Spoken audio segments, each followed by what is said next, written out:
Today we're having fun in Custer State Park. Nobody in this van is moving. My boys, who I genuinely cannot get to stop talking for 5 minutes at a time, are completely silent. And there is a 1,200-pound bison standing right in front of the van. She is not impressed with any of us. We almost didn't come here. Oh my gosh.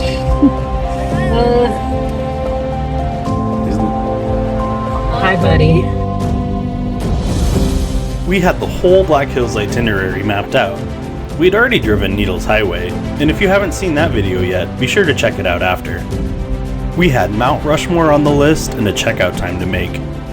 Custer State Park was the thing on the edge of the map that we kept saying, maybe if we have time. Most families who come to the Black Hills spend their time at Mount Rushmore and never drive the 18-mile wildlife loop inside Custer State Park. I get it, the park doesn't have the same name recognition. It doesn't have an iconic carved face. What it has is 71,000 acres of wild South Dakota, a bison herd that will literally stop your car, and burros that, I'm gonna get to this, will physically put their heads inside your vehicle. By the end of this video, you're gonna know exactly whether Custer State Park deserves a spot on your Black Hills itinerary. Here's what I want you to hear before anything else. We almost didn't make time. This is what happened when we did.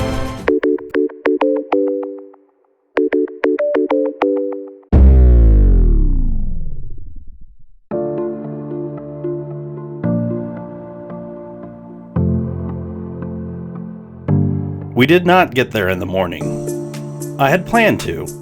If you do any research on the wildlife loop, everything tells you the same thing. Get there early, before 9 a.m. The animals are more active, the light is better, the road is quieter. I knew all of that. And then 4 boys happened, and a checkout time happened, and a stop that wasn't supposed to take 10 minutes took 45. And somewhere around 2 in the afternoon, we pulled through the entrance gate. I'm going to tell you this now, because I want you to hear it before we go any further.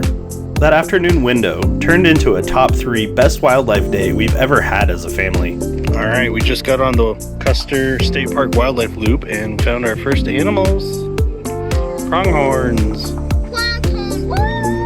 The afternoon light in South Dakota does something to this landscape.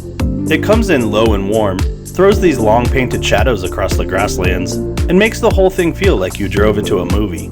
It is not what I expected at 2 p.m. The boys were pressed against the windows before we'd even gone a mile. The wildlife activity is genuinely better in the early hours, and I cannot prove what we would have seen because we'll never know. But I can tell you what we saw in the afternoon, and it will make you wonder.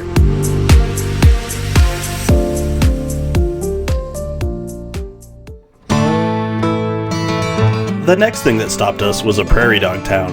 I'll be honest, I didn't expect much. They're prairie dogs. But when you've got 4 boys and 100 of these things sprinting between holes, diving underground, popping back up like tiny sentinels, you pull over. Of course you pull over. We gave them a few minutes, got the shot, and kept rolling. A few miles down the road, something appeared in the field to our left. A pronghorn. A herd or band of pronghorns. Most people have never seen one, let alone heard of one. But the pronghorn is the second fastest land animal on Earth. 55 miles an hour. The only thing faster is a cheetah, and there are no cheetahs in North America. Scientists believe pronghorns evolved to outrun a predator that went extinct 10,000 years ago. They are still running from a ghost. And one of them was just standing in a field watching us, completely still. But nothing on this loop, not the prairie dogs, not the pronghorn, prepared us for what came around the next bend. Pronghorn. Another pronghorn.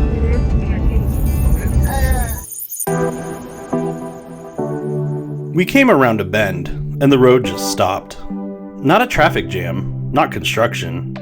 Bison.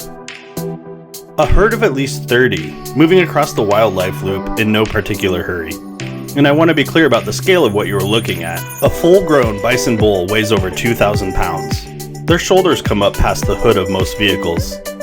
When a herd like this decides it's crossing the road is crossed. We sat in that van for quite a while. Nobody complained, nobody asked how much longer. And then one of the cows peeled off from the herd and walked directly toward our side of the road.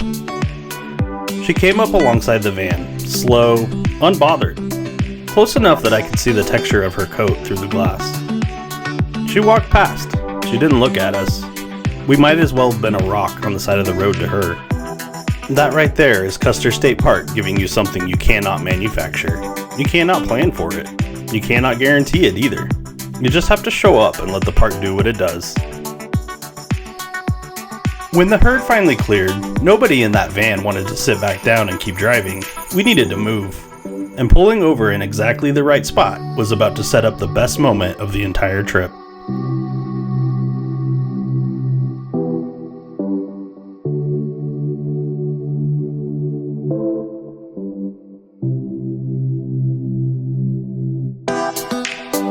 Here's a quick tip before you make this drive. 18 miles of loop plus all the stopping, that is a lot of time in a car. And if you have restless little ones, you need to plan for when the energy turns. Near the back third of the loop, there is a short trail called the Red Dog Trail at the Bison Center. Easy terrain, maybe 15 minutes, but it gets everyone out of the van and it puts you up high enough to see the whole park in a way you simply cannot get from the road. After the Bison Encounter, our van was running at a 10. The good kind, but a 10. The trail was exactly the right place to put it. Short, easy, free. And it turns out, sticking around the Bison Center just a little longer was one of the better decisions we made all day. We can do this. That sounds good.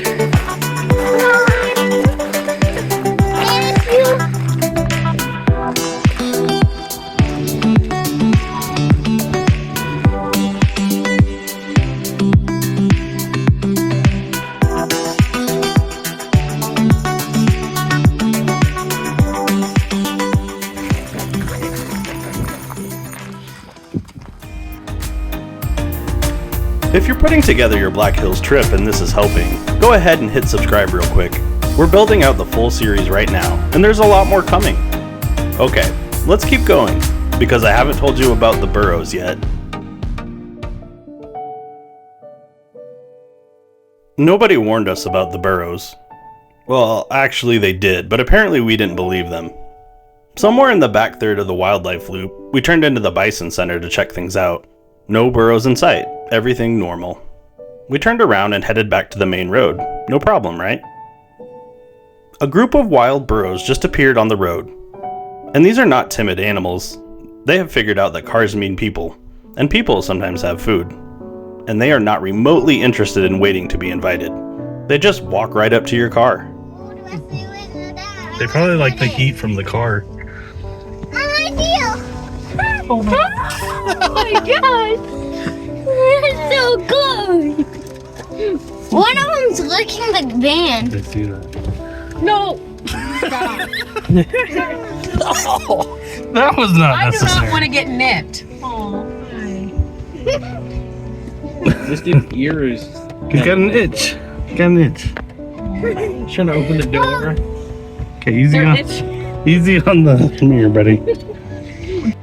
We rolled the windows down to get a better look. Big mistake. Being dad and in control of the windows, I was obligated to have a little fun though. Another big mistake. Oh my god! Oh my god! Hi!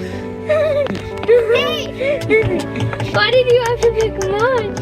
There is this little thing called karma, and it hit me hard. One of them, without any hesitation, without any warning, put his entire head inside my window. Oh my god!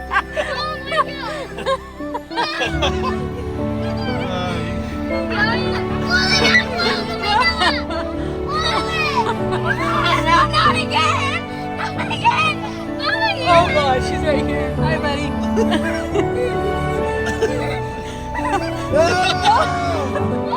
I should have rolled it up when I was done filming. Let's be honest, I was not prepared for donkey breath. When we were at the visitor center, the park staff told us they like apples and carrots. I don't feel right about feeding wild animals, but if you were ever going to do it, this might be the place. These Begging Burros will come right up to you without any encouragement at all, and that experience costs you exactly nothing. Well, it cost us all temporary belly aches because we could not stop laughing. That was the moment of the entire trip. It didn't cost us anything extra. It wasn't on any brochure. And it almost didn't happen because we almost didn't come.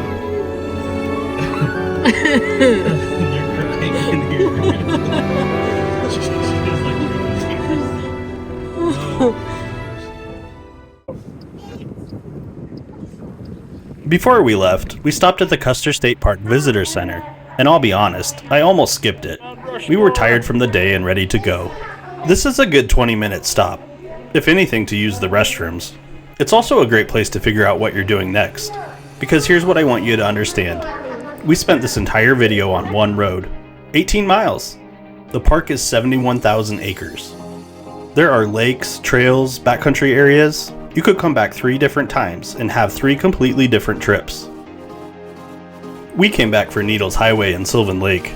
A different day, a completely different experience, and that's its own video linked right above this one. But here's the move if you're building your Black Hills itinerary. Wildlife Loop in the morning, Needles Highway in the afternoon. Same park, same entrance pass. One day that covers it all. Morning for the wildlife, afternoon for the geology. And by the time you reach Sylvan Lake at the end of that drive, you will have had one of the best single days of your entire trip. We did it backwards on separate days. Do it right. So, was Custer State Park worth it? It was the best single day of our entire Black Hills trip. Not Mount Rushmore, not the Needles, this. A park that wasn't even on our firm schedule until 2 days before we left. Here's what you need to know to do it right. Morning gives you the best odds. Wildlife activity is genuinely better in the early hours. More animals moving, better light, fewer cars. That's the expert advice, and it's correct. We showed up at 2 in the afternoon because real family trips don't always go to plan. And we saw everything you just watched in this video. The bison don't read the itinerary. Show up when you can, drive slowly, and keep those windows ready. Know the entrance fee, $25 per vehicle. And the part that trips people up? Your America the Beautiful Federal Parks Pass does not cover this. State park, not federal. Worth every dollar, just don't pull up to the gate surprised. Give yourself the full day. We planned 2 hours and stayed around 5. If you can swing 2 days, do it. Wildlife Loop Day 1, Needles Highway Day 2. If you only have 1 day, Wildlife Loop in the morning, Needles in the afternoon. Either way, Custer State Park earns its place on your Black Hills itinerary. If this helped you plan your trip, hit that subscribe button. It lets us know we're on the right track and helps us keep these guides coming. And if you have a burro story from the Wildlife Loop, drop it in the comments below. Help out your fellow travelers. We'll see you out there. If you like this video, make sure to hit the like button. For more adventure videos, go to our YouTube channel, Begging Burros Adventures, where you can follow along on our journey. Thanks for watching! See you next time! Alright, here's the campground host, as you can see.